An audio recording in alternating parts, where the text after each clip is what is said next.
I don't know. Maybe it's maybe it is something to think about. Oh boy, it's gonna get that way, but what can we do? Mhm.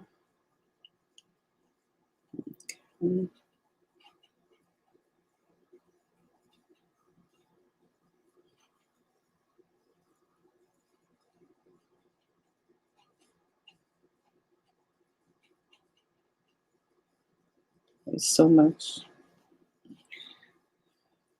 But welcome, welcome. We're coming at you tonight. We're going to be joined by the Honorable Premier Mark Brantley out of the island of, I say, Nevis. And when you say Nevis, people say, why didn't you say St. Kitts-Nevis? But yeah, we can do this. Do this and shut it down.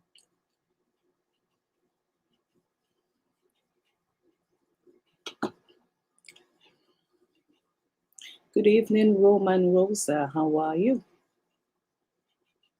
Did not get a link. This is funny.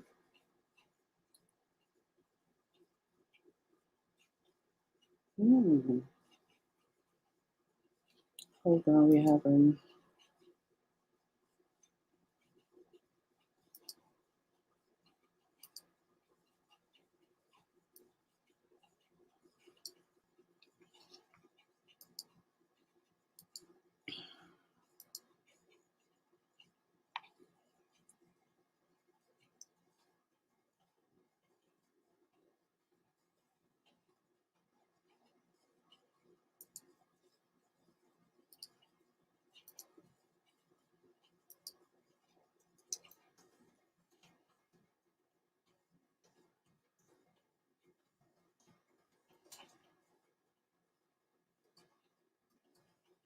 Hmm.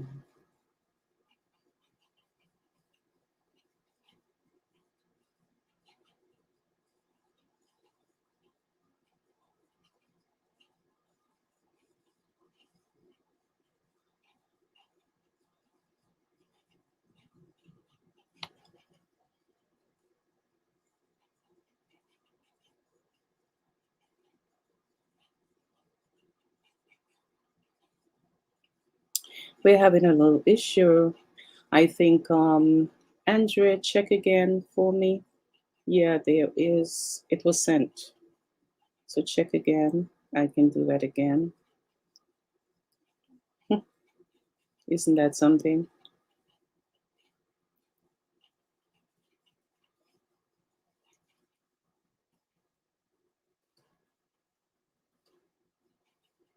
Yeah, it's there. We're coming at you live, folks. We're coming at you. We're sorry. We know you want to hear the show.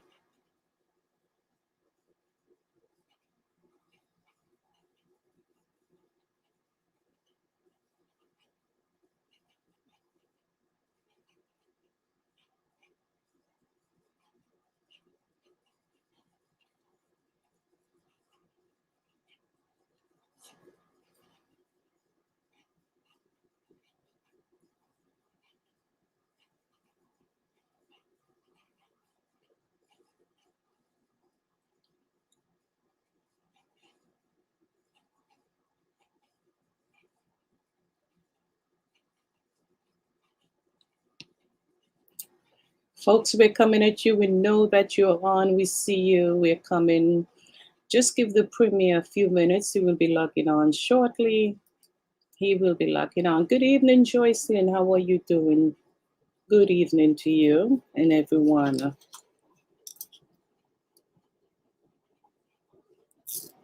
We'll be talking to the island of St. Kitts. We'll be getting some information to the people. I mean, we here, we're not there, we're not living it, but we're just going to have to hear some information that we, the people, would like to hear about. And Roman Rosa, how you doing? How you doing? I see you throwing some stuff out there. And we're going to be joined tonight by the Honorable Mark Brantley out of the island of Nevis. and we're going to be talking about what's going on there compared to what's going on here. But we know whatever is happening here is happening there.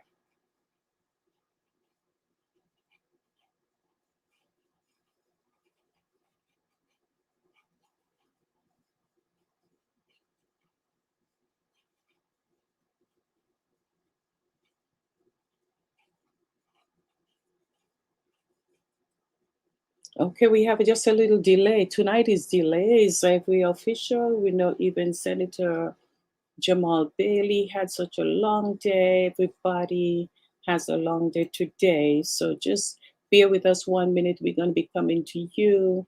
You're going to be hearing. So please feel free to share it.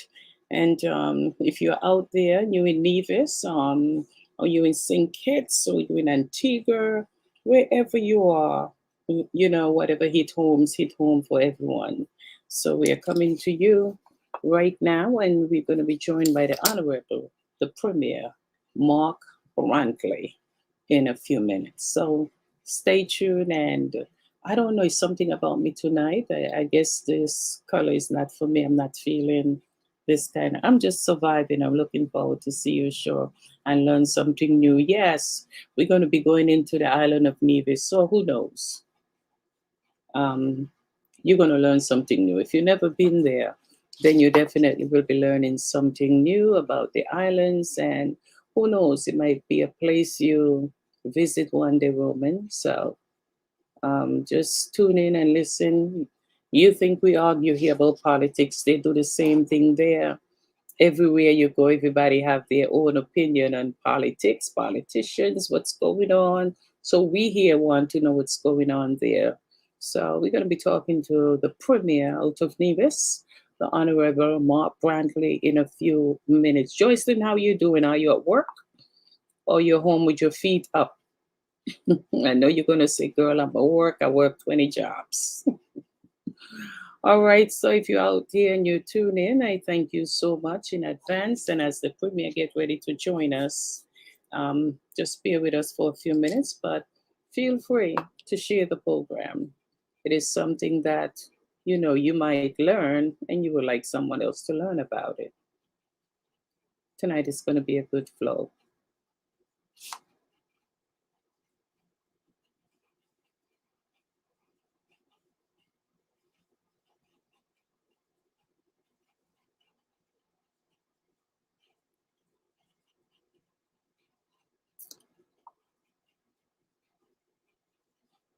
We can't tell you more than that, but we're bringing it to you. We're bringing in more than that.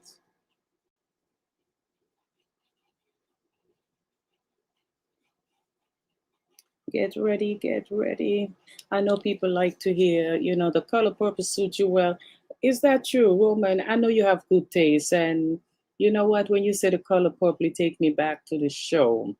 It take me back to the color purple. So, and Prince, I wear purple. When I wear purple, I think of Prince. So, hey, that's my that's my love right there, Prince. But I don't know. I hope the premier is not wearing purple because they might think that I know something about Nevis and I don't. So we're going to talk right now.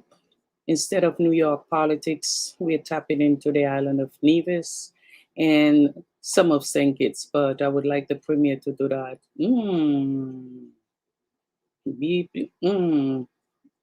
Okay. I got to figure out what Lorna Daniel mean. Lorna, I'm listening. I guess I'm learning something. It's a lot of numbers coming from you tonight. But, so yeah, the color, the Purple Rain, great song from Prince. So yeah, Purple Rain, Purple Rain. I don't want to be just dancing in that purple rain. So I'm just going to relax myself until the premiere tune in right now.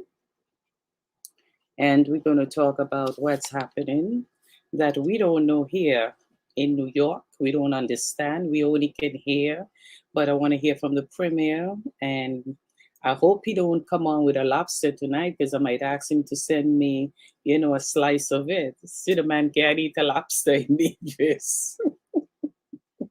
It's amazing what's going on in politics, but it is what it is. It's all over. It's not just in Nevis, but the premier will be joining us shortly. So thanks to everyone who tuned in and to everyone who have interest in this program. This is the Avril Show.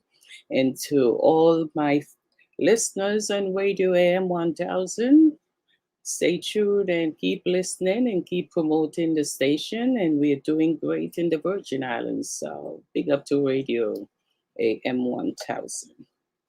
So we're here tonight and the show is live. And to those who are on already, bear with us. I hope he's not trying to surprise me or change his shirt. Maybe he was wearing purple too. You never know. So it's a purple night, and purple represents a whole lot of things.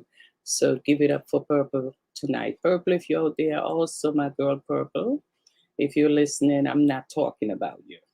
But this is the show that, I thank the premier, Mark Brantley, for taking his opportunity, his time to be present here on the show. I wish many more would be like him, not afraid of hearing what the people have to say and not afraid to speak out. Everyone may not agree, and we have to agree to disagree, but tonight this show is what it is. So here he comes, and we're getting ready to join the program. I'm sweating. I'm getting nervous. Getting nervous.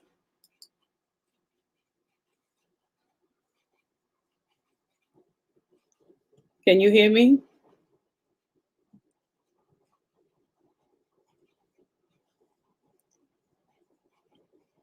Purple.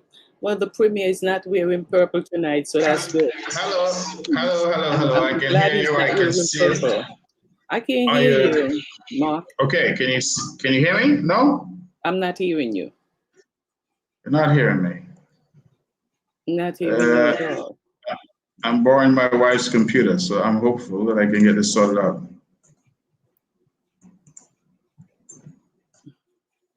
Okay, bear with us, people. Thank you all for tuning in. Can you hear me, Well, Mark?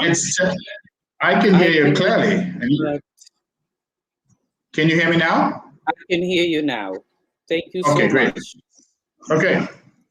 All right. So I said there was a little delay, and I said, hope. Okay, you can hear him. Thank you so much, Tony Will. Thank you for that. Mhm. Blandina, thank you so much for that. Folks that I'm not seeing, listening, is texting, so they are on. And I'm glad you're not wearing purple because they might have asked question, why are you wearing purple? Why is Mark wearing purple? Everyone is so political now that it's like you're walking in tread.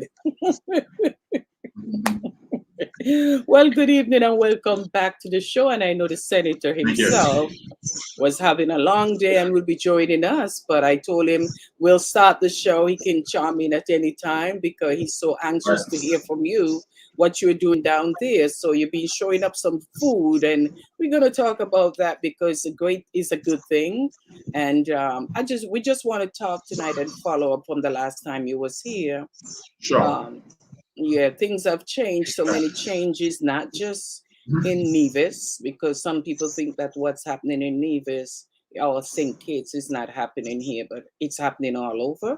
We're talking about the pandemic. We're talking about the setback. There was so much things going on out there, and we just want you to brief us on how is the island doing since the last time you was here during this pandemic, Well, especially with the first of all, vaccine. all right. Well, first of all, let me thank you for having me back. I confess that I've just come out of the cabinet on St. Kitts, so I'm exhausted. So I'm not Oh, sure thank how you. long I can spend with you tonight, but I'm here. I want to thank you very much and thank your audience for tuning in. Um, Truth be told, we were in a much better position in terms of our numbers on the last occasion that I was with you. When we last spoke, our numbers were very low. In fact, up until the 18th of May of this year, having endured the pandemic for the entire year from March or thereabouts of 2020, until May 18th, so that's a year and about 14 months total, St. Kitts-Nevis only had about 45 cases of COVID in that 14 months. From May, so June, July, August, so in the space of 3 months, we're now over 1,000 cases of COVID. So there has been, yes, just over 1,000. So there has been in the last 3 months a wave that has hit us, including now 3 deaths, unfortunate as that is and always is. And I of course, extend my condolences to those families, and a few hospitalizations. Now, the good news, Avril, is that despite the high numbers, we're seeing very, very low indications of people being hospitalized or, of course, people dying. And so whether it's a particular strain that's here, we've detected a Lambda variant, which apparently is a variant that came out of South America, whether it's a particular strain, which clearly is highly contagious, but doesn't appear at this point anyway to be causing too much distress. And a lot of our people are what we call asymptomatic, so they don't have any symptoms. We have also been privileged that since the last time we spoke to you, we have increased our vaccination rates. And so at this point, I think the Federation of St. Kitts-Nevis is just about 75% of people have had a first shot of the adult population. Let me emphasize that. I've had the first shot, and roughly about 70% or thereabouts have had both shots. So the result of that is that we are creeping up quite appreciably, and in fact, our vaccination rate is the best in all of CARICOM region. So we have done relatively well, but we have to do better because we have a lot of frontline individuals, some of our nurses, some of our teachers, some of our police officers and security personnel who are on the front lines, who are the ones who come into contact, some of our hotel workers who are quite adamant that they're not prepared to take the vaccine. So the vaccine hesitancy that we have seen elsewhere, we've also seen here. And we've continued a program of education, we've continued a program of engagement, and through diplomatic efforts, and I'm quite proud to have been a part of that effort with the United States, we have now secured Pfizer vaccines. You will recall that initially we had the AstraZeneca vaccine, and the AstraZeneca vaccine was not approved for persons under 18.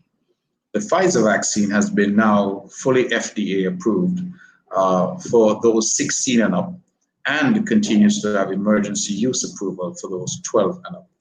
What it means through the United States government, which has made vaccines available to us, and I want to thank, and I was hoping to have my friend, the senator on, so that I could thank him personally. But through that effort, we now have vaccines that we can make available with the consent of parents, of course, to those who are 12 years old and up. It means that most of our high school age children can now access the Pfizer vaccine. That will be useful because I'm told that there are nearly 5,000 who fall into that category. And so it would mean that we have the potential to vaccinate another 5,000 or so of our citizens and residents, and therefore enhance our overall vaccination standards in terms of where we are. Ultimately, we'll talk about herd immunity, and herd immunity, they say that 70% or higher is what we're aiming for. And that will be 70% or higher of the entire population, not just the adult population. The statistics I gave you earlier were for the adult population. So we have the twin changes, so to speak, of much higher numbers now of COVID. Deaths, since we last spoke, 3 deaths, very regrettable and sad, and a few hospitalizations. But we also have, since we last spoke, a much higher incidence of vaccination and the best vaccination rate at present in all of CARICOM. So I think that that is a useful sort of measure of where we are. We have not introduced any new restrictions such as lockdown. We have a curfew now that is 1 a.m. to 5 a.m. But if cases continue to rise, we will certainly have to respond. And one of the proven ways to respond to this pandemic, in the morning? 1 a.m. to 5 a.m. That's the current curfew. And we may have to respond. We've been having some very close discussions about that. I'm losing you, Mark. Yeah, I can hear you clearly. I can see you and now hear you're you. back. Yeah. Right. So I'm saying that we may have to respond with additional measures. We are discussing those quite closely, and we'll see what the next few days hold in terms of a continued increase in cases. The track record that we've had is that we respond to the data, we respond to the science, and thus far, I think we've done a very creditable job in terms of keeping this under control. We have pivoted somewhat, that we are now looking not just at the numbers of cases, but also we are looking at the issue of morbidity, the issue of hospitalizations, obviously the issue of death. And we know that in many countries, that is a concern because they're concerned about the hospital system being overrun. So we are definitely hopeful that we do not get to that stage here. And we continue to encourage our people to practice the protocols, wear their masks. I'm not wearing mine tonight because I'm home in my house, and it's just you and me. And I don't think I can get it virtually, so I'm not wearing a mask. But we're saying wear your mask in public, avoid close contact with individuals, avoid crowds, hand sanitize, wash your hands often with soap and water, and of course, continue to vaccinate, because the statistics here are quite interesting. For example, on the island of Nevis, we've had 4 hospitalizations from COVID. None of those 4 are vaccinated. When we look at the numbers, I think our chief surgeon, Dr. Cameron Wilkerson on St. Kitts, that he had shared with the public some statistics that of the positive cases, some 88% of those were unvaccinated. We've heard it said in the United States, in particular, that COVID has now become the disease of the unvaccinated, because there's a disproportionate number of unvaccinated individuals who are now the victims. COVID is seeking out those individuals to attack. And that is why we continue to urge individuals to get vaccinated. If you didn't want to have the AstraZeneca, we now have the Pfizer vaccine available. And persons to get vaccinated, protect themselves, families, and especially teachers, those who are giving care in our nurseries and daycare centers, those who are giving care to our elderly in our various homes for the elderly. We are urging those individuals to get vaccinated, because we don't want them taking COVID to those vulnerable children or the vulnerable elderly. So we are very clear about that. No, there are no mandates here, and we are still at a point where we are having dialogue and discussion. And as I like to say, I'm begging and beseeching our public to do the right thing and to be responsible, because we think that that's important. You know, I heard it said recently, and it may not be good politics to say so, but you know, people have read all kinds of things on the internet and all kinds of conspiracy theories. And, you know, people said, well, they put in a chip into this vaccine. They're making vaccines so they could track people. And, you know, I heard one person say, if they wanted to track us, they could just put it in a cell phone, because most of us have 2 and 3 of those. So it would be a far easier thing to do. But this is some of the debate that you're having. We're hearing now people saying they don't believe the doctors are being truthful. They don't believe the scientists are being truthful. And, you know, the irony is that the same doctors that we're criticizing and saying they're not being truthful, when we do get COVID, we rush to the same hospital and we ask the same doctors to cure us, to take care of us. So I'm like, well, how do you trust them to take care of you? But let me ask you a question. I will say this, yes. Mark. The doctors in St. Kitts are not the ones that make the rules. The doctors are not in St. Kitts are not the one that, it's not the CDC. They have to follow CDC guidelines, just like the doctors here. There's rules to follow. You know, it's just like the Pfizer. You couldn't make the Pfizer. You couldn't do anything about the Pfizer until it's done here. We couldn't get the Pfizer here until they bring it out. So everything falls back on the doctors saving us, but the doctors are not the ones putting the rules in place. But when we talk about the not taking the vaccine, it's all around the world situation, because people like myself, we see all these the different changes, and I'm seeing people out there partying, and I say to myself, well, I don't know what's going on, because even the doctors here telling you that the vaccinated can still get the virus. Not as bad as those who are not vaccinated. But what I'm saying is that they're preaching wear your mask, we choose to do what we want, and we get sick, and then we blame someone else. The vaccine is not working. But they tell us to wear our mask. Are we wearing our mask? Half of us are not doing that. But when we get sick, we say the vaccine is not working. But they already told us Well, it's not 100%. well, but nothing is 100%. And the truth is that when again you look at the numbers, those who say you can still get COVID if you're vaccinated, they're absolutely correct. But the chance or the risk of you getting COVID is a lot less. The risk of you transmitting COVID is a lot less.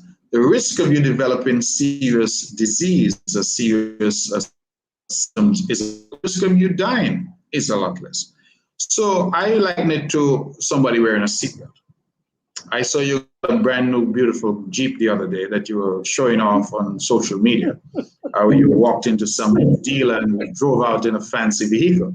And Yes. I'm sure that vehicle, when you get into it, if you try driving out of your driveway and not put your seatbelt on, it will start to alarm. It will start to give you some beeping sound. Why? Because the science suggests that if you're wearing a seatbelt, it enhances your safety on the road. If there's an accident, it lowers your risk of dying. That doesn't mean that you can't get into an accident if you're wearing a seatbelt or you can't die in a car crash. But this is all about the science. Motorcycle riders are asked to wear a helmet. Why? Doesn't mean they can't die in a motorcycle crash. It reduces the risk. Somebody going into battle, the police officers, NYPD, they wear a vest, a bulletproof vest. That doesn't mean they can't get killed by a gunshot, but it lowers the risk. That is what life is about. Life is about trying to find ways to save lives and lower risk. And that is what the vaccine seeks to do. So, I just don't understand some of the arguments. I was the first, my wife and I were the first two persons to get the AstraZeneca shot on the island of Nevis. We did it with the media present because we thought it was important to stand behind the science and to show that we were standing behind the science. My two daughters have been fully vaxxed as well. And we continue to encourage everyone to do so. Can you I have.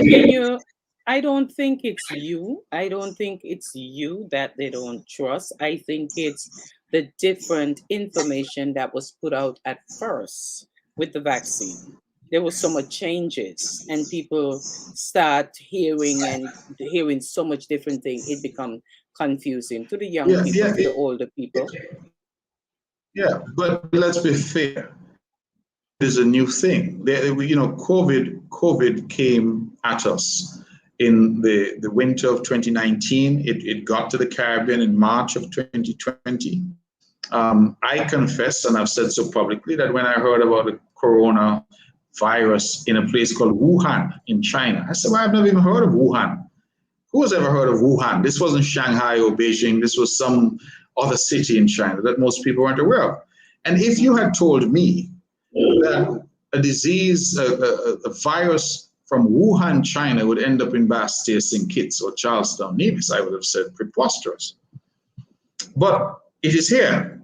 The reality is that the scientific community has had to respond.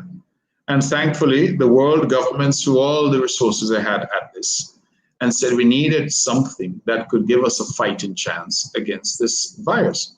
And so we have developed these various vaccines, whether it's Pfizer, Moderna, Johnson & Johnson, AstraZeneca, as the case may be. I think from China, there's something called Sinopharm. The Russians have something called Sputnik. Various vaccines, Cuba has developed some now. So the truth is that there are various vaccines out there. Now, it follows logically that you will have more information coming to light as the vaccine is developed, as the vaccine is used, as they start to see, okay, well, these are the results. Now, for example, in America, I'm hearing them saying that there may be need for a booster shot because they're And it not started recognizing. already. Exactly. So this isn't to say that science was wrong. This is us adjusting as we get more information. And I don't see that there's anything wrong with that at all. Well, I think that as I encourage people to know the source that they're getting the information from. They have to know the source, because I can't listen to some of the things that I hear out there. I have my family. Monique, who just joined, Monique just took her vaccine. Paula just took her vaccine. So many of my friends around me who took the vaccine. I was one of them, just like Monique and everyone else that say, I need more time, I need more information, we need to feel more comfort. But me thinking of getting the COVID, from what I see and continue to see, I don't want it. If I would tell you the honest truth, I would prefer to get the flu-like symptoms than to be admitted into a hospital with COVID, because the after Mm. effect that I see people are suffering with, it's not nice, you know. So I And, am not gonna and go ahead. And the truth, Avril, on our television screens, we've seen what has happened in India. We've seen what has happened in the United Kingdom, in Italy, even in New York City. We saw all of these trucks, parked along the avenues with cadavers, with bodies in them. We saw sophisticated, well-resourced health systems overrun by COVID. A city like New York City is one of the most modern, wealthiest cities anywhere in the world, and they were struggling. It has been a struggle. Look at what's going on now in the state of Florida. Look at what's But going if on in you the see state of what's going Florida. on in Oklahoma City right now, Of course, of the course. beds Right? are, it's overload now. So Filling up. anything that And happens then there and then you can also happen here. and then you also realize now that you have the children now, because pediatric wards now throughout the United States are filling up, as you have this Delta variant. And COVID is I heard one of our doctors here describe it as a very smart virus. It is continually seeking to adapt and to attack. And I said, and I got some flack for it, but it is the truth. COVID hasn't come to have a cup of tea with us or play cricket or pitch marbles. COVID has come to kill. That's what viruses do. And so, for those who continue to prevaricate and to debate and to have nice little chats and engage in whatever the latest conspiracy theory is, while you are dithering and dawdling and waiting, COVID is seeking you out. COVID is seeking out the vulnerable. It is the people who have underlying conditions, those who have diabetes, and in the Caribbean we have a high rate of diabetes. People who have heart condition, people who have cancer, people who have hypertension, people who have all these so-called comorbidities are the ones that are most vulnerable. And the elderly, of course, and the infirm, young children who obviously cannot access the vaccine. And so we have an obligation as a community and as a society to try to protect them as well. We're not living like Robinson Crusoe on some island by ourselves. We're on an island to be sure, but we're living with others, and we have to be our brother's keeper and our sisters' helper. We have to look out for each other. And when you said the rise, when you said how many people right now have COVID in the island of St. Kitts-Nevis, it's shocking to hear that. The other day, there was some jokes, and they would say, oh, COVID can't come to our island, it's too hot. And you drink some alcohol. They had all kind of crazy stuff to talk about why COVID can't come there. How is it now? How are we looking? Because we know we depend on tourism. And when you hear the rise with COVID, how is it looking for us there in the islands? Because tourism plays a big part in our economy. Sure. Well, we have introduced a travel requirement that you have to be fully vaccinated if you want a holiday here. So that's the first thing. So only fully vaxxed passengers are allowed to come into holiday. If you're not fully vaxxed, we're very sorry, but you can't come. Of course, if you're a national of St. Kitts and Nevis or you're a resident here, then you can come even if you're not fully vaxxed. But if you do come and you're not fully vaxxed, you have to quarantine for 14 days. If you are fully vaxxed, then you're now only quarantined for 4 days. And that has been reduced from 14 to 9 and now down to 4. It is our hope that we can eventually reduce the vaccine down to what is happening elsewhere in Barbados and other places to about 24 hours. The people quarantine is part and parcel of the difficulty, because most guests are saying, hey, I don't want to come on holiday and spend 4 days in quarantine. I want to be able to land and go tour the island, go enjoy the island, go to the bars, go to the restaurants across the island.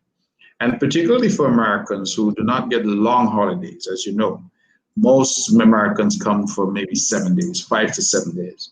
They don't want to be cooped up, if you will, for 5 out of those days, or 4, out of those days. So that's part and parcel of the debate now. The islands that appear to be doing well in terms of tourism right now, St. Martin, the U.S. Virgin Islands, Antigua and Barbuda, St. Lucia, Barbados, those are the islands which have really loosened the restrictions in terms of incoming passengers. They have also paid a price because we have had high numbers of COVID cases in all of those that I've mentioned. And many Do you of them, think like we pay a Barbados, price also because there was a yeah, time when St. Kitts was not allowing people to travel? Do you think that we're paying a price now that people are coming back and forth? of course. I mean, that's inevitable. But we have to get to a point because we cannot survive if we're going to continue to be locked down. People have to work, people have to eat. Hundreds and hundreds of people are now out of work because they work in the restaurants or they work in the hotel sector. So there's a real situation here where we have to find a balance between lives and livelihoods. Certainly life comes first because without life, there's nothing else. So we have to preserve life. But we now have to do what we're calling a balancing of the risk, where we have to determine what is the level of risk that we're prepared to accept. And as we vaccinate and as our population gets more vaccinated, as we reinforce our protocols, it is our hope that we can, using the non-pharmaceutical and the pharmaceutical measures available to us, lower the risk so that our people can get back to work. It is absolutely meaningless, Avril, trying to plan economic recovery, trying to make economic plans if you cannot keep your people safe. If every 2 weeks you have a spike and you have to lock down the island, then you could imagine the damage that that does to the local economy. So we have to find a way where we can balance the overwhelming and priority need to save lives against the equally important need to have livelihoods, and so people can work and earn and support their families. I think the government, the federal government of St. Kitts and Nevis, but also the Nevis Island administration that I lead, that we've done an absolutely remarkable job to date in trying to provide the necessary safety nets for our people, to ensure that those who have been laid off, those who are out of work, families that have fallen into poverty as a consequence, that there is support that is provided, food vouchers, income support, various things, concessions on one's electricity and water consumption. All of these are things that have been done incentivizing farmers, because we made a huge pivot in Nevis to food production. I spoke about that the last time I was with you, and we've seen great success in that. So all of these are efforts that we have made and continue to make. But the truth is that we have to find the right balance, because if we get it wrong, COVID has come to kill and people will die. It is as stark as that. So we have to strike the right balance, and we have to respond to the data and to the science. And when the data is leading us in a particular direction, a sensible and prudent government, we feel, has to respond to that. And that is where we are now, and that is why we're in discussions at the cabinet level to determine what actions we will take if the numbers continue to rise. Wow. And Mark, the last time you were here, and get my feedback. The last time we were here, we talked about your agriculture. And I was telling someone the other day who was coming from St. Kitts that I need some dukuna. And my sister said she could dukuna. Oh, Mark, I was dying for some. You're not a very good national of St. Kitts and Nevis, Avril. You're not. I have to chastise you publicly, because you wouldn't know that dukuna is from Antigua. In St. Kitts and Nevis, we have conky. We don't have anything called dukana here. You've been hanging out with too many Antiguans in New York. They call it dukana, we call it conky. So if you came home and you ask anybody for dukana, they're going to look at you and say, Avril, what are you talking about? You mean conky? Because that's what we have here. Okay? Well, So Mark, tell your Antiguan friends to take that look on a story to St. John's Antigua. When you're in Boston, you're in Charlestown, you're eating conky. Okay? Let's go ahead now. Let me hear you this story. problem, stop saying laugh out loud. Problem, that's not funny. But coming from Mark Brantley, I know you all going to pick on me. Monique, I see you laughing, but it's all right, laugh out loud. Yes. Well, Mark, you give it to me tonight. And I know when I You know get off what? of here, it's going to become a joke. No, I'm just trying to tell you, you hang out too much with Antiguans, That's what you I tell don't about want too Dukan. much with Antigua with the Dukuna thing. But I call Right, out to get so, and they can't keep each. But when they came, I said, why are they so small? And my uh-huh. sister said, oh, I couldn't. The man that normally gives me the potato, he didn't had much.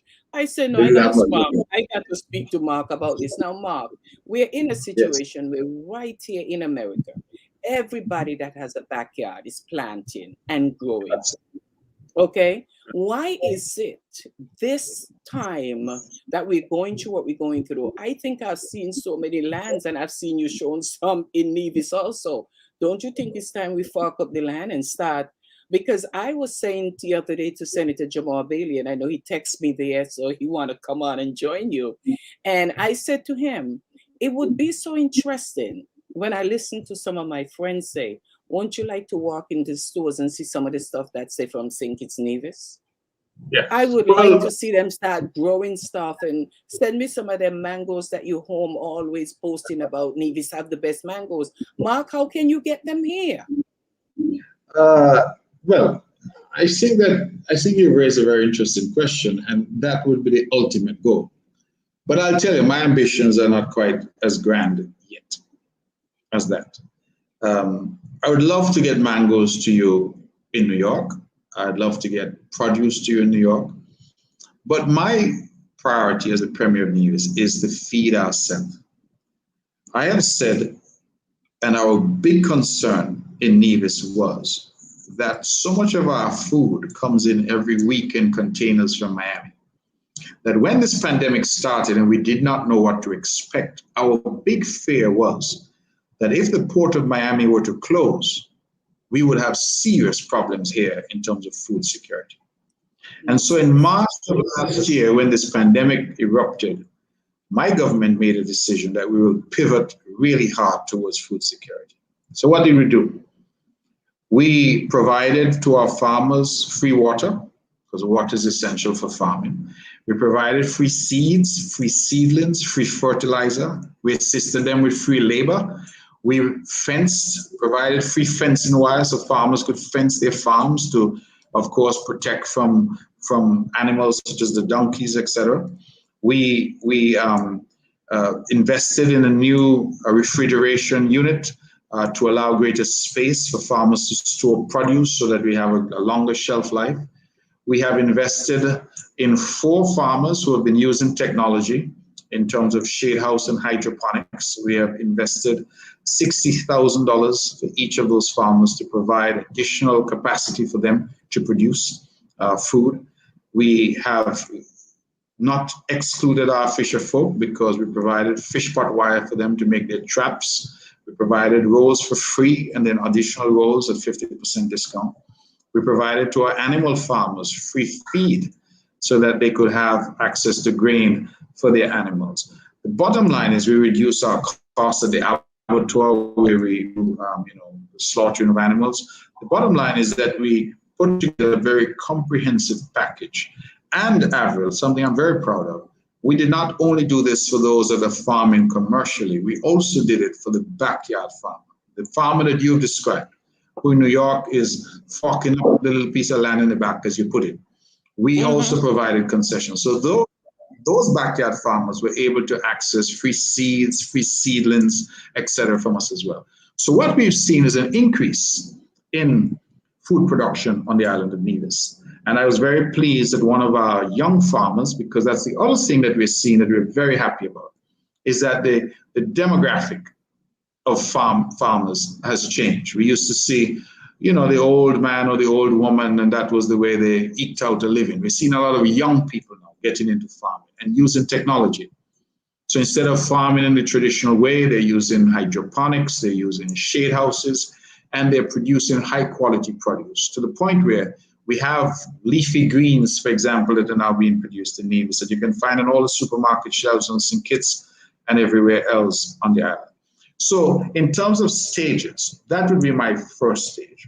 How do we feed ourselves? How do we ensure that the tomato, the lettuce, the sweet pepper, the cucumbers, the vegetables that we're eating, and even some of the fruits that we're consuming, how do we ensure that those are local? Because we do know that local is better quality. It's organic, it is better quality, it's better for you, it's more healthy. So that's our first measure. How do we ensure that the chicken that we're eating here is organic and local? Amen. How do we ensure that the beef or the mutton or the pork is locally produced? Once we can do that, we do something quite interesting. We create jobs locally in farming. Agriculture becomes a major job creator. But we also do what is called import substitution. So instead of bringing 30, 40 million US dollars worth of food from Miami each year, you're now going to have that money staying here and circulating here to support our local farmers. And our food import bill is quite high. So there is room there for us to have actual business farming that takes place here. And you know, they say that one of the things that everybody needs is food. So clearly, the production of food, if done properly, if we have proper storage, as we've now invested in as well. So the long and short of it, Avril, is that we have pivoted quite hard. So the first goal for me is for us to be able, in some foods, we know, of course, that we can't grow rice here and things, so we have to import some foods, but we think in others, peppers, tomatoes, lettuce, leafy greens, generally, we can and should be self-sustaining. Once we have that and we've achieved that, I think we then move to the next logical step, which is, can we provide and supply some of our islands that are nearby? You talk about mangoes. We know we have a competitive advantage in Nevis. Nevis has over 40 varieties of mangoes. We know we have a competitive advantage. Can we send mangoes not only to St. Kitts, but can we send them to Anguilla? Can we send them to St. Martin? Can we send mangoes to the French islands like St. Bart's, Saba, Statia, the Dutch islands? That to me would be phase 2, if you will, trying to export to those that are closest by. Phase 3 would be try to get them to New York, to you in the Bronx, so that you can get them at the Korean market and things like that. Mark, we used to, since the summer started, the only thing I ever saw was when I walk into the stores, it's called Haitian mango. Since what? Haitian mangoes. Haitian mango. It speaks French? Yeah. Listen, those mangoes will make you speak French and Dutch because Mark, they're good. And I keep saying to myself, Mark keep talking about these mangoes in Nevis. So when I was there in December of 2019, my family went over, Hilma and the whole crew, they went over to Nevis and they were showing off in Nevis. I didn't get to come over there. But I promised myself. Huh? Remember your skill. Yes, I am. But I promised myself, good evening, Denise. And I know they're laughing at me now, Mark, and you have the, especially those impulse people that on there now laughing. I promised myself. If you tell me, sir, you didn't want people to know your business, you shouldn't tell them. Well, you told me. Mark, it's okay. It's okay. You could talk. You could talk. Yeah. Because here what I promised myself, the next time I come, I'm going to show off because I'll be on that boat. So someone said now, they start to intimidate me. You're going on the speedboat. So I said, no, I go on the boat that take its time. But I'm going to get there, even if I got to stay over. That's not a problem. But I was told the mangoes, when you finish eating those mangoes in Nevis that you were talking about, they say, Avril, and let me tell you something. I start going crazy just hearing about it. So I said, since what went on in Haiti, we don't have no mangoes. I cannot find Haitian mangoes.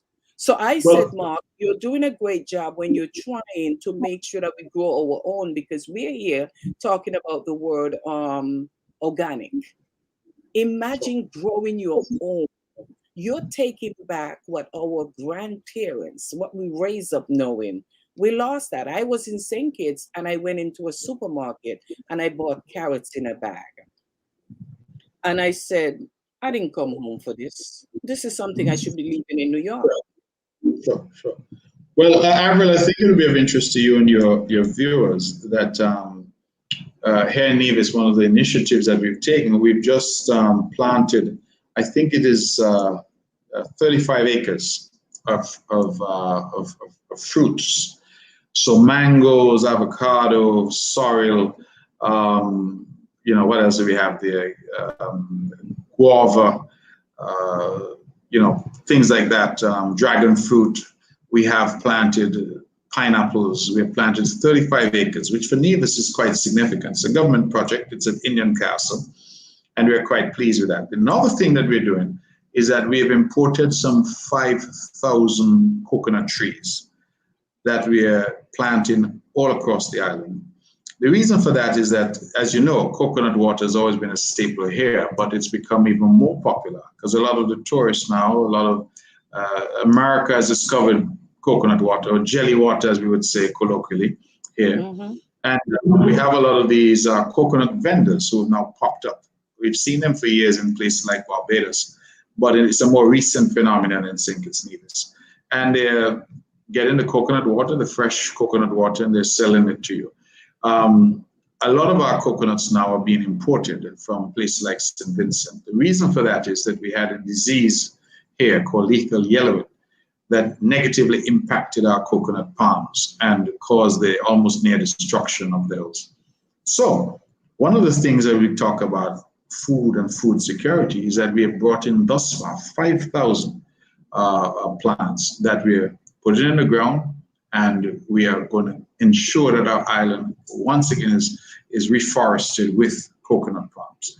That for us is also very important. And I want to publicly commend our Deputy Premier, Minister of Agriculture, the Honorable Alexis Jeffers, because he's really committed to this and has been doing a fantastic job in leading the government's push for greater food security. So all of these are things that we feel will pay dividends down the road, and that is what we're working on. So that, to my mind, is one of the good things, if there's any good thing that has come out of COVID, is that Nevis has recognized that we have to feed ourselves, and we are making every effort to ensure that our people are in a position where, if ever the boat cannot come from Miami, we have food to eat. Well, you know what? They said it starts at home, and when you start feeding your own, you got to feed your own before you could feed other people. And if you don't do that, then you won't be doing justice to the people of Nevis. And I hope this radiates over to St. Kitts, because the majority of the time, I don't hear this. I will go on and you see a post and it's always either protests or something. And I know that we have a lot of protesting. I don't want to take you over into St. Kitts, into something that I can't speak to you about or should not be speaking to you about, because we see a lot of protesting. You know, when I say this, yeah. You know what, Mark? Because I have to make sure I say the word right, because I come on here, come say Dukana. So now I make sure I clear it with Kanki. So Denise, I get the word. I'm not going to mix up myself with Joycelyn and all these Antiguans will bring me back. Dukana is Kanki. I got to stick to St. Kitts-Nevis, Kanki. And Kanki tastes a lot better than Dukana. Yeah. You know, I know that, and that is the truth. We tell them that all the time, and it's a fight. But let me ask you, Mark, what's going on with this protest that I see going on with TDC? I don't know. I think that, with social media, it's like a magnifying glass.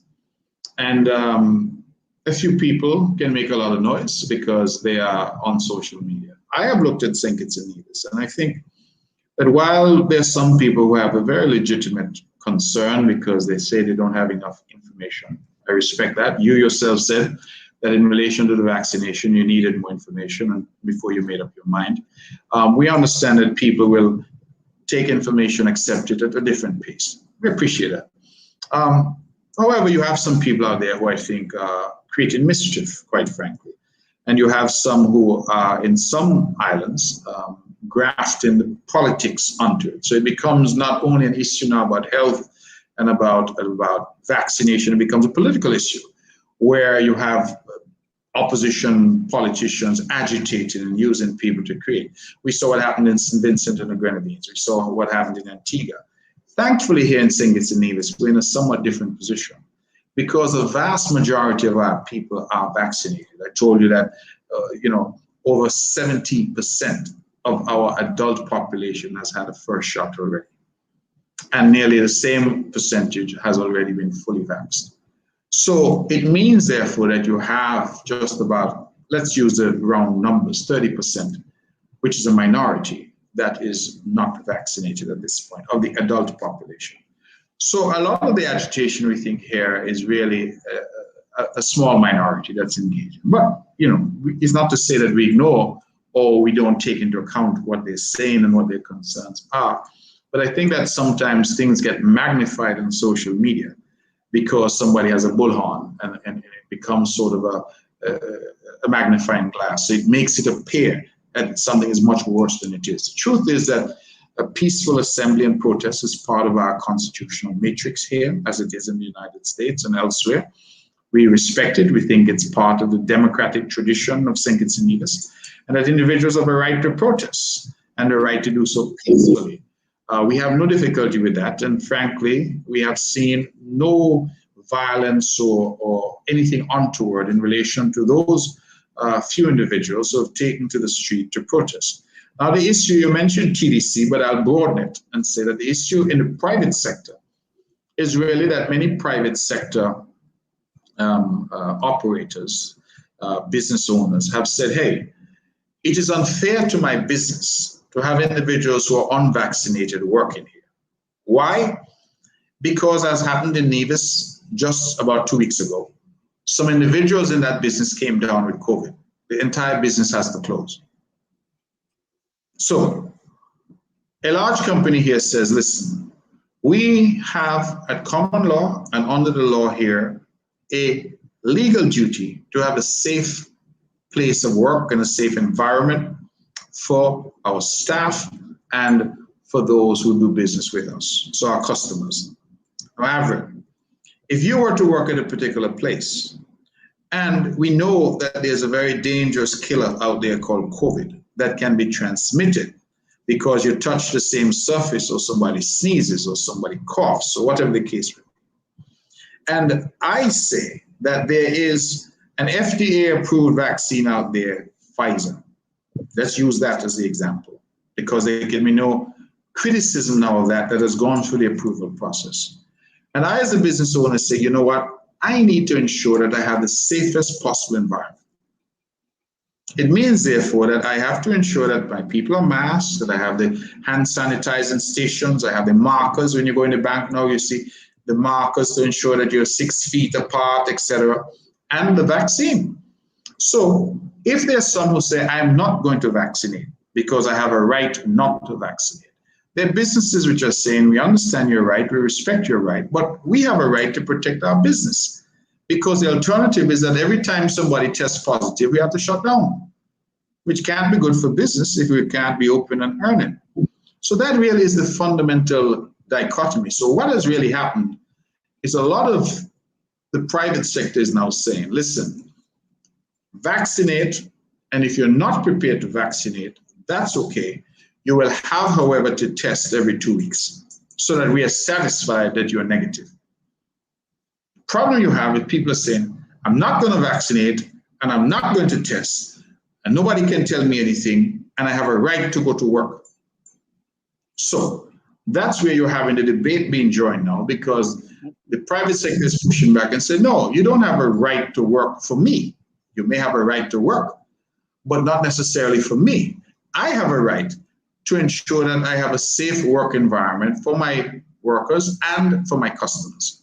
So if you're not going to assist me in ensuring that, then there's no place here for you. If you say you're not going to take the vaccine, which is certainly your right, then you have to give a negative COVID test every 2 weeks so that I can be comfortable that you are COVID free. And it's because done if here. you get COVID, and it's done right here. Of course, if you get COVID and you come into the business place has to close down as they do their contact tracing, as they test everybody. We have a company here in Nevis right now where every single employee had to be tested. The company has various branches. It's a large company, does well. The entire company, every single branch of that company had to be shut down. Now, what are you going to tell the owners of that company? For the next 2 weeks, you can't open, you can't earn a penny. And that owner now has to say, well, is this how I want to proceed? Because I have a handful of workers who refuse to vaccinate, refuse to test, refuse to keep themselves safe. As a matter of fact, we're even having problems where some people are refusing to wear masks. And you see that in the United States because you see what's happening in some of the states like Florida and some of the other states where people are saying, listen, they don't want any mask mandates. You can't tell them what to do. They're not taking any vaccine, etc. I see even in New York City now, Avril, that your government there has said to go to nightclubs, to go to bars, to go to restaurants. They're now introducing this so-called vaccination passport. In Canada, in Ontario, they're now saying to use public transit. So if you want to take the number 2 train from the Bronx to get down to Manhattan, or the number 5 train, as I used to do when I was young, you have now to show that you're vaccinated. That's what they're saying in some countries. So this situation, I believe, is actually going to escalate. We're now here in the United States government saying, if you're applying for a green card, you have to be vaccinated. And for me, it's a very sad reflection on us. If we will be prepared to vaccinate to get a green card, but we're not prepared to vaccinate to protect our families. And those are so individual you have all these. Mark. Yeah, individual companies are making a decision in the private sector here. It's not government. Government has nothing to do with that. It is companies that are saying, listen, we want to protect our business. We want to ensure we have a safe environment for work. And that's the result. I mean, and I've said so publicly. Imagine that a guest were to come to a local hotel here, and the guest arrives perfectly healthy, COVID-free, and that guest were to get COVID from a worker. You know what next? A lawsuit. Because that guest is going to say, this hotel allowed me into the hotel knowing that the hotel was unsafe. That's what's likely to happen. And so when people get concerned and say, oh, companies are this and companies are that, companies are trying to protect themselves. And they have a right. And you have a very large place here that we have events, and they said starting September, if you're not vaccinated, you cannot attend events there. It is something that I follow certain posting. And when I hear what they're saying in St. Kitts, I cannot get involved with my fingers, because by right, companies have a right to what they want to do. And I know I have friends who are watching this show who can tell you, Avril, I didn't take the vaccine because I was ready, but my job require it and I need to work. And as Philbert say, that's an individual right if they want to take the vaccine or not. But based on your situation, you may be able to do that. But I know a lot of people say, I have to take it because based on the job that I do and the place that I work, I have to take it. Nobody's going to walk away from their job because people need to eat. People have to put a roof over their head. But consider, for example, that you're a nurse and you're therefore coming into close contact with patients every day. You have this highly contagious, highly dangerous disease with all the variants now, Delta and Lambda and all these variants out there. And you decide that you refuse to vaccinate. I mean, consider the risks involved, because individuals are coming in every day. Some people are asymptomatic, so they have no symptoms. They're not coughing, they're not sneezing, they have COVID. And this is what we keep saying, that some people are continually talking about their individual right. And I support that entirely. You have an individual right. You have a fundamental right. But at the same time, you must recognize that others also have rights. And you cannot exercise your individual right in such a way that it jeopardizes anybody else. Think about the people at our homes for the elderly. You know, when this pandemic started in the United States, those persons in the in the elderly homes were the first to suffer the brunt of this disease. A lot of people died. And reflect, Avril, if you put your grandmother or your elderly mother at the Cardin home in St. Kitts or at the Flamboyant home in Nevis, why do you put them there? Because you put them in an environment that you think is safe. You put them in an environment that they'll be cared for. These are your loved ones. You might be away in New York working, so you can't take care of them yourself. But for sure, every month you send that money to pay for their care. You ensure that you're on FaceTime with them, you all of that. Next thing, you're sitting in New York and you're here. Granny has COVID. Mom has COVID. Mom is 75. Mom has diabetes. Mom has heart disease. Mom has underlying hypertension. So all of a sudden, mom is at high risk of death. Is that fair to you? Because the caretaker decides, I'm not going to vaccinate and nobody could stop me from going to work. I have a right to work, of course. But I'm simply saying that sometimes as we exercise our individual rights, we have to contemplate and have uppermost in our minds that others have rights too. And your granny has a right to a safe environment. Your mom has a right. I am looking at a young lady right now who is watching the show. And I just attended her mother's funeral. And that was last Thursday. Really sorry.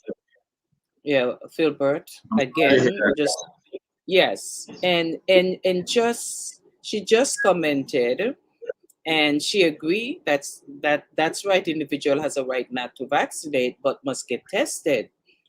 You have a choice. So if you're going to tell somebody I don't want to take the vaccine, the test is not that bad. I would prefer to be tested every 2 weeks then, but to say I'm not doing neither one. What about if you go to the same job and you end up catching something there from someone on the job and take it home to your family? For someone who work at home and don't have to go into a place and they have a choice and they say, well, I'm not ready, I'm not going to take it, you can do that. But I guarantee you the majority of people that are talking, if they have to go into their job, yes, Paula, good evening to you. I know Paula just take her first shot. Paula, you know I'm not going to talk your business to the Premier Mark Brantley. I'm just saying this between me and you, Paula. Paula just took her first shot. And she said, Lord Avril, I had to, because as a nurse, she had to. Not because she was ready, but as a nurse, she had to. But I think that's a responsible thing to do.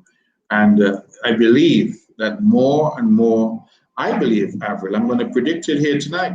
I think that the airlines are going to start to require vaccination to fly.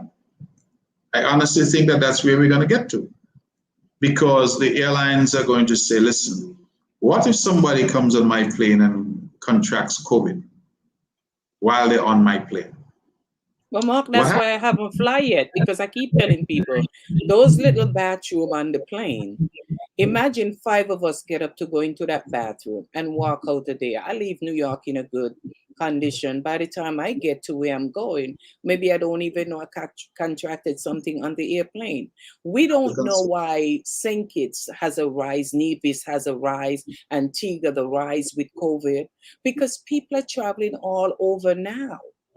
And I see people in Florida, they're not flying, they're driving, but they're still going to Florida and they're coming back here. I see people putting up pictures as far as Hawaii and all over the place.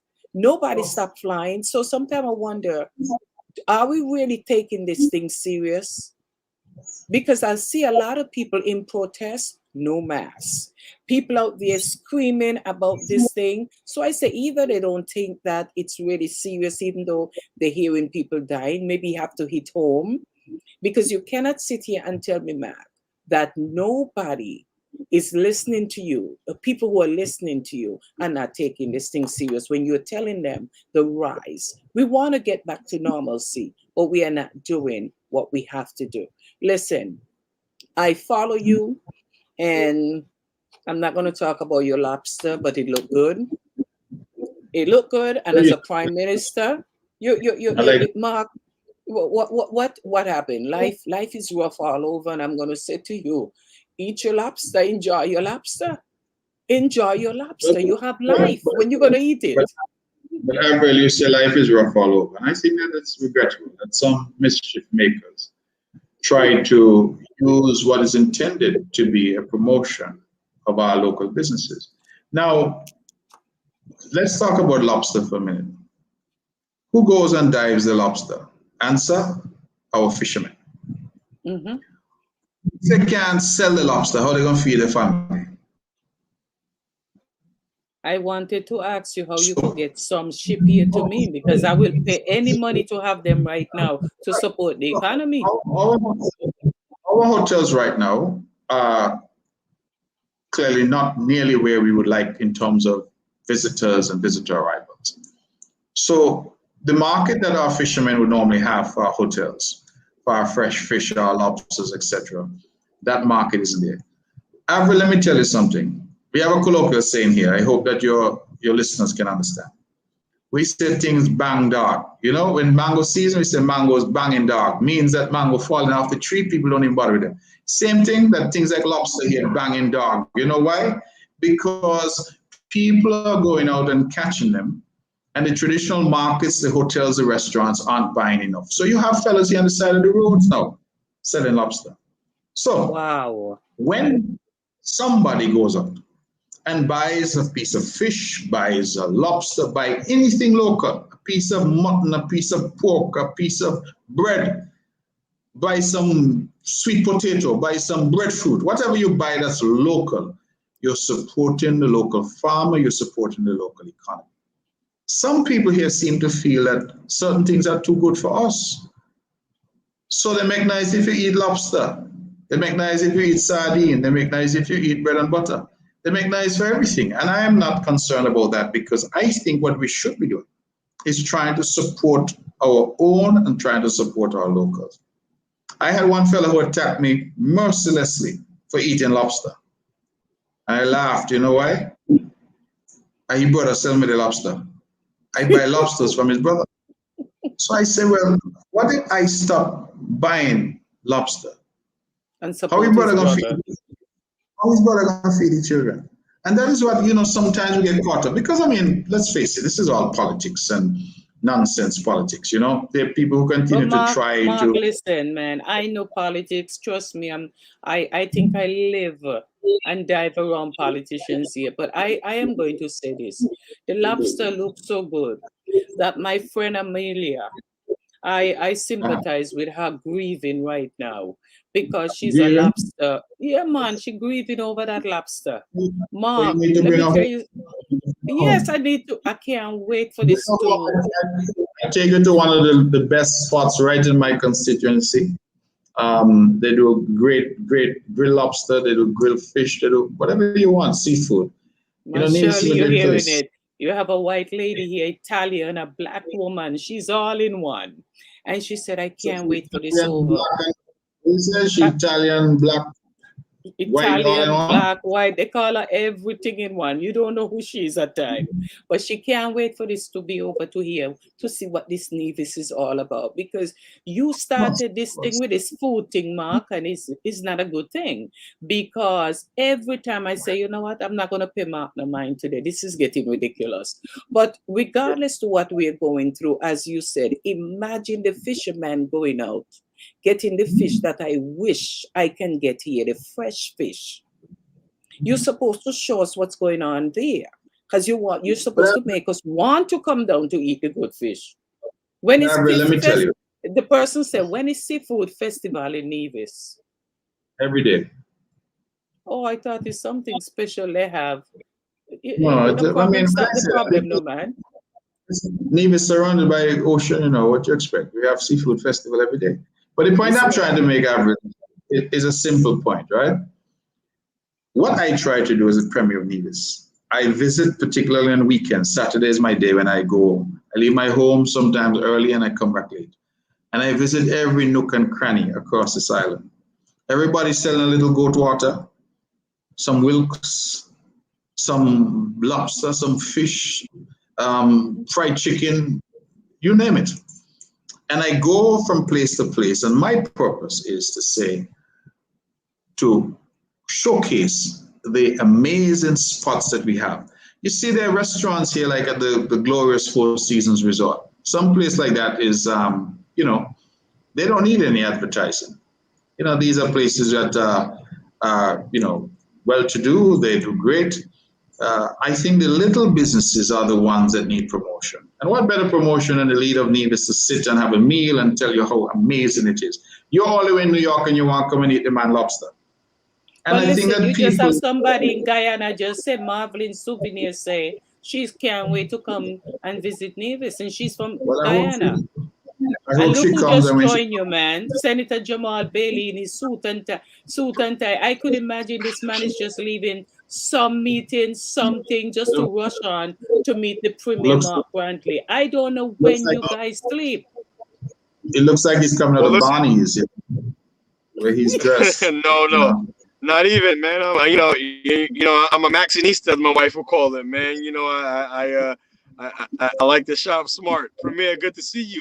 Avril, thank you for accommodating my crazy schedule. I appreciate it. Good, I just wanted to make sure I jumped on before I get on the road, because we gotta have this road safety.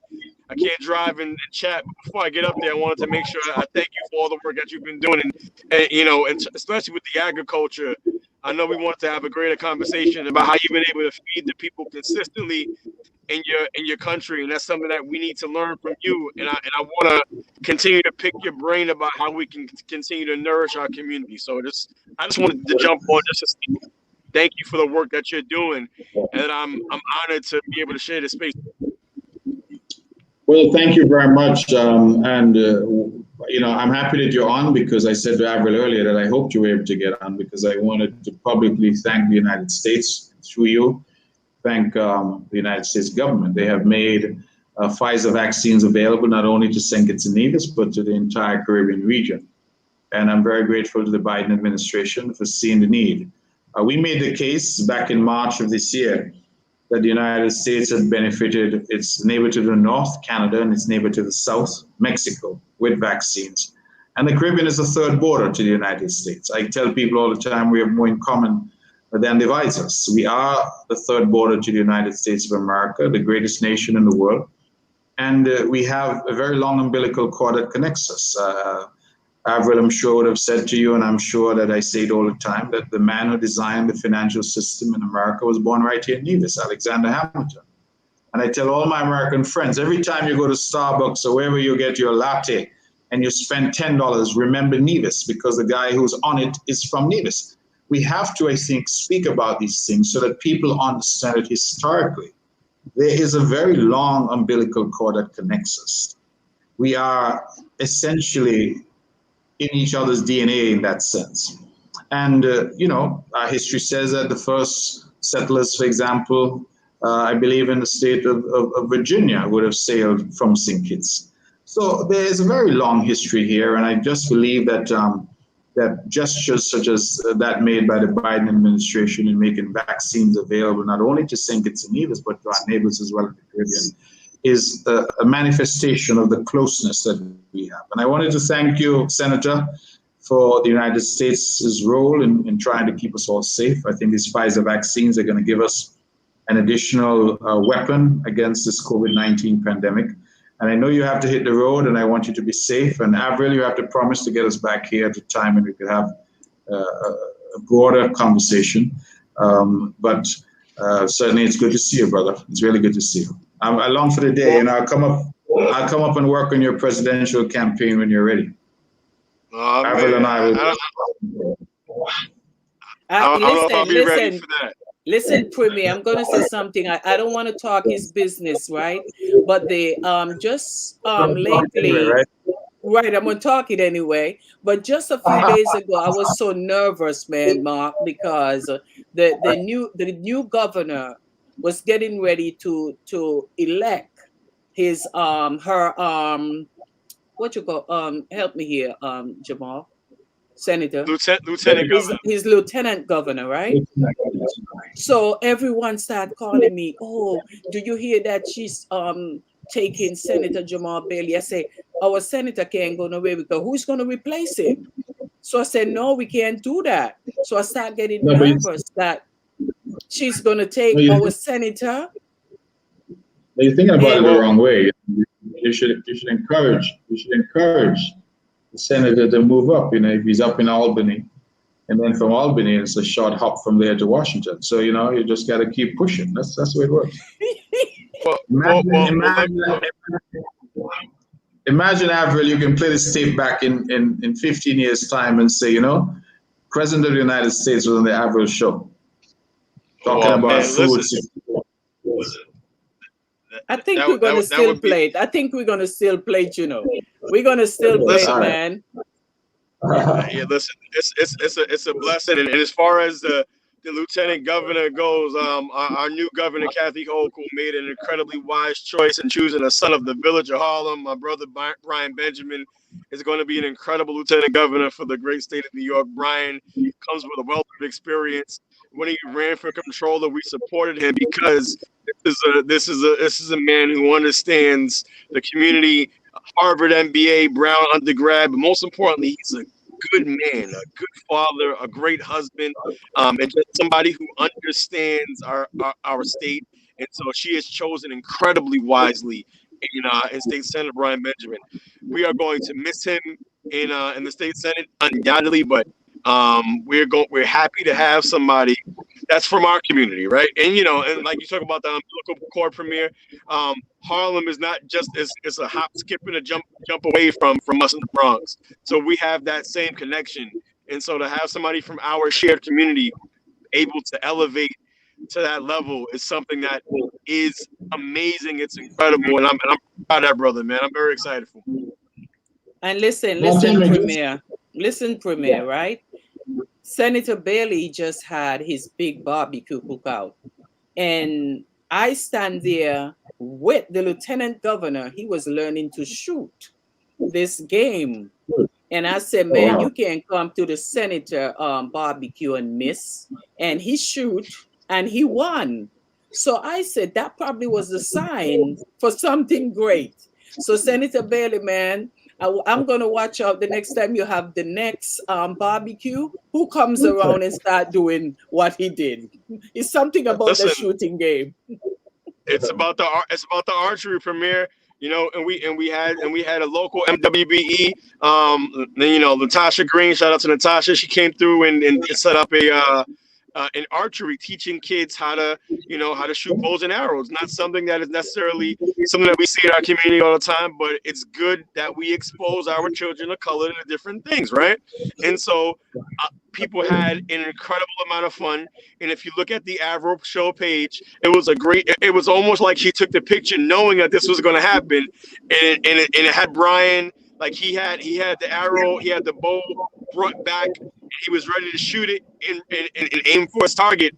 And that brother hit that target, and we are excited to have him hitting that target and hitting the ground running. It's gonna be great. Mark, listen, I have a quick question. We got to get him on the show with you, Mark. We have to have the senator. The next time that you have the show with the senator, man, he's gonna have to show you. He's very down to earth. I met him a few times. He spoke so highly of the senator, and I didn't know they had such a close relationship when I met him. And it's just to show you how the world is small.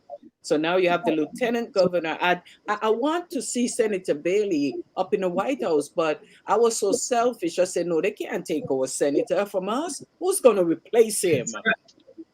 So let me ask you a question, please. Yes, sir. Can I ask a question? Just so that I could understand. I recognize, of course, that Governor Cuomo isn't there and you have a new governor. Correct. How does it work in terms of that new governor's term? Does she simply finish the Cuomo term? Yes. So she finishes the unexpired term, and she has already declared that she will be running for another term when this term expires at the end of 2022. Yeah. Okay, good. All right, now listen, I think, Senator, you've had a long day. Avril, I've had a really long day, and I would love to stay with you, but, I have to go get something to eat.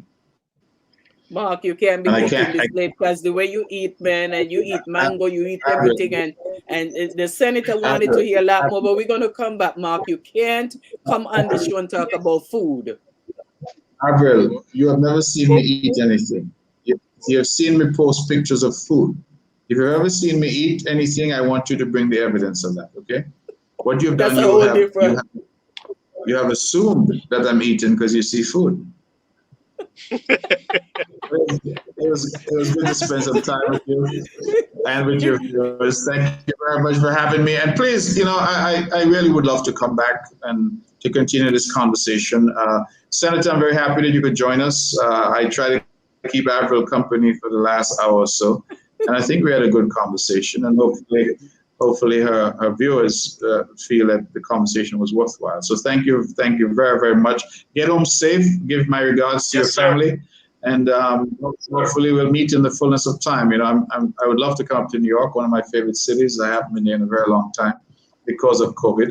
So let's hope that I get the opportunity and we can be there. And hopefully I extended the invitation to you on the previous occasion. I renew that invitation for you to come down and see St. Kitts-Nevis as well. I think that we are a very special place in the Caribbean. As we like to say, we're 2 islands, 1 paradise. So come see us sometime. I would love to do so. Avril, thank you so much. And Premier, thank you so much for accommodating my crazy haphazard schedule. And we will be able to reconvene at some point. But as you said, you're going to get something to eat. I'm going to get on home before it's too late. And Avril, we will be speaking very soon.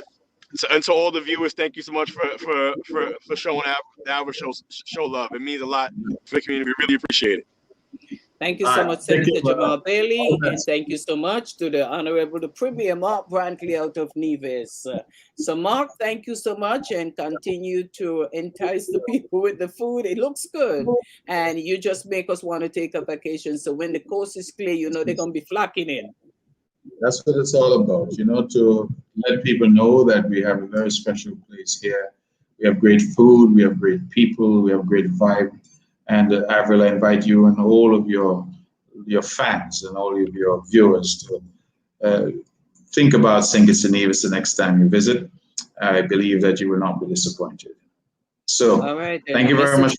A message came in from our elected Bronx Board president, Vanessa Gibson. So I guess they'll be following you to see your food, and I know the senator will be keeping up with you. So thank you so much, Honorable Mark Brantley. Thank you so much for joining me, and continue to do the work that you're doing.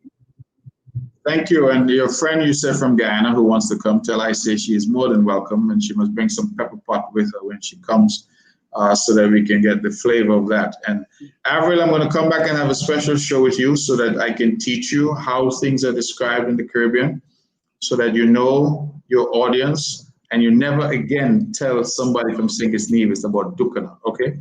I'm not going to let you forget that one, right? So take good care. Mark, thank you so much. Nice show, Lavina Clark. Thank you so much. And Marvelyn Souvenir, you're welcome to leave Guyana and come to St. Kitts-Nevis. Thank you, Mark, and you have a safe night. Okay, bye-bye. Bye-bye. Oh boy, I get busted tonight on this show. I say Dukuna, and Lavina, hear what he says. I certainly will bring you some pepper pot. Thank you so much. No, not me, Marvelyn. You're not bringing it to me. You're bringing it for the Premier, Mark Brantley. I feel so bad that I asked Mark for Dukuna, and Mark say, I must deal with my Antiguans people, because St. Kitts-Nevis do not say Dukuna, they say Kanki. What a thing that I learned tonight. People, thank you so much for tuning in. And remember, Blondina Thompson, thanks for texting me and saying, good for you. You could tell a little St. Kitts girl when she talked. Blondina, thank you so much. Yes, Lavina, Blondina just said, good for you that Mark Brantley put me in my place. Blondina, thank you. And I will block you after this. Out of place enough. Lord of his mercy, who am I? I just said to Mark, I need some Dukuna. And Mark put me in my place. Mark said, people in St. Kitts-Nevis don't say Dukuna. They say Kanki. How nobody stop me all the time? I call my sister Judith. I said, Judith, I need some Dukuna. She sent them. No correction. That's why we don't learn. Nobody help us to grow. So Paula, the next time you want a blue drawers, say blue drawers, because that's what Jamaicans say. Okay? The people of St. Kitts-Nevis say kanki. So to all you all Antiguans, keep your dukuna and good night.